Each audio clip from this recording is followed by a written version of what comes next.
સુરતના રાણી તળાવ વિસ્તારમાં આવેલી મદ્રેસાએ કાદરિયામાં ધાર્મિક તાલીમ લઈ રહેલ માસૂમ બાળકો દ્વારા ખાસ કાર્યક્રમ યોજાયો, જેમાં નો ડ્રગ્સનો સંદેશ આપવામાં આવ્યો। બાળકોએ સમાજને નશાથી દૂર રહેવા અપીલ કરી અને સ્વસ્થ જીવન તરફ આગળ વધવાનો સંકલ્પ વ્યક્ત કર્યો। સુરતના ઐતિહાસિક રાણી તળાવ પરિસરમાં આવેલા મદ્રેસાએ કાદરિયા ખાતે એક વિશિષ્ટ કાર્યક્રમનું આયોજન કરવામાં આવ્યું હતું।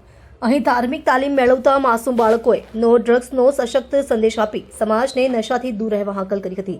આ કાર્યક્રમમાં નાની વયના વિદ્યાર્થીઓ નશાની બુરી અસરોને દર્શાવતા પ્રેરક પ્રવચનો અને નૂતન પ્રસ્તુતિઓ કરી હતી। બાળકોએ પોતાની સરળ છતાં અસરકારક વાણીમાં ડ્રગ્સના દુષ્પરિણામો સમજાવ્યા અને યુવા પેઢીને આ વ્યસનથી બચવા અપીલ કરી હતી। કાર્યક્રમ દરમિયાન વક્તાઓએ ઇસ્લામ ધર્મના મહાન પૈગંબર હજરત મોહમ્મદ સાહેબની શીખને પ્રકાશિત કરી હતી। પૈગંબરે આજથી 14.5 વર્ષ પૂર્વે પોતાના અનુયાયીઓને નશાથી દૂર રહેવાનો સ્પષ્ટ આદેશ આપ્યો હતો। તેમણે જીવનની ઉત્તમતા માટે સ્વસ્થ અને સભાન જીવનશૈલી પર ભાર મૂક્યો હતો।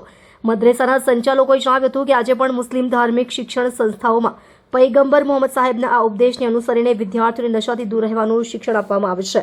ધાર્મિક શિક્ષણની સાથે સાથે સામાજિક કુટેવો સામે જાગૃત કરવા માટે પણ ખાસ ભાર મૂકવામાં આવે છે। આ અવસરે ઉપસ્થિત રહેલા સમાજના આગેવાનોએ મદ્રેસાના આ પ્રયાસની પ્રશંસા કરી હતી અને જણાવ્યું હતું કે આવા કાર્યક્રમો સમાજમાંથી ડ્રગ્સ જેવી કુટેવને દૂર કરવામાં મહત્વની ભૂમિકા ભજવે છે। રાણી તળાવના શાંત અને પવિત્ર વાતાવરણમાં યોજાયેલા કાર્યક્રમે ઉપસ્થિત સૌના મનને સ્પર્શ કરી લીધું હતું।